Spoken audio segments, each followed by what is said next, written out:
નમસ્કાર દર્શક મિત્રો, આપ જોઈ રહ્યા છો એબી ન્યૂઝ ગુજરાતી। તો જોઈએ આજના મહત્વના સમાચાર હિંમતનગરથી। બોરિયા ગ્રામ પંચાયતના તલાટીના ઘરે એસીબીનું સર્ચ ઓપરેશન। સાબરકાંઠા જિલ્લાના હિંમતનગર તાલુકાના બોરિયા ગ્રામ પંચાયતના તલાટીને અરવલ્લી એસીબીએ ₹10,000ની લાંચ લેતા મહાકાળી મંદિર કાંકરોલ જતા રોડ ઉપર અંજલિ પાર્ક પાસેથી ઝડપી લીધા હતા।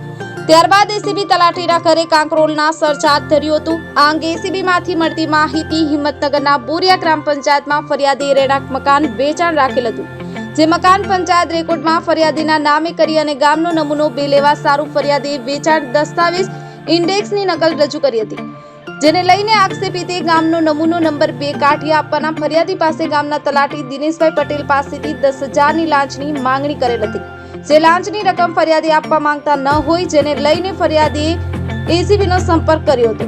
ત્યારબાદ અરવલ્લી એસીબીએ ગુરુવારે હિંમતનગરના મહાકાળી મંદિરથી કાંકરોજ જતા રોડ પર અંજલિ પાર્ક સોસાયટીની પાસે તલાટી 10,000ની રંગે હાથ લાંચ લેતા બોરિયા ગામના તલાટીએ ઝડપી લીધા હતા। ત્યારબાદ કાંકરોડ ગામે આવેલા તલાટી દિનેશ પટેલ ઘરે પહોંચી તેના ઘરનું સર્ચ કર્યું હતું।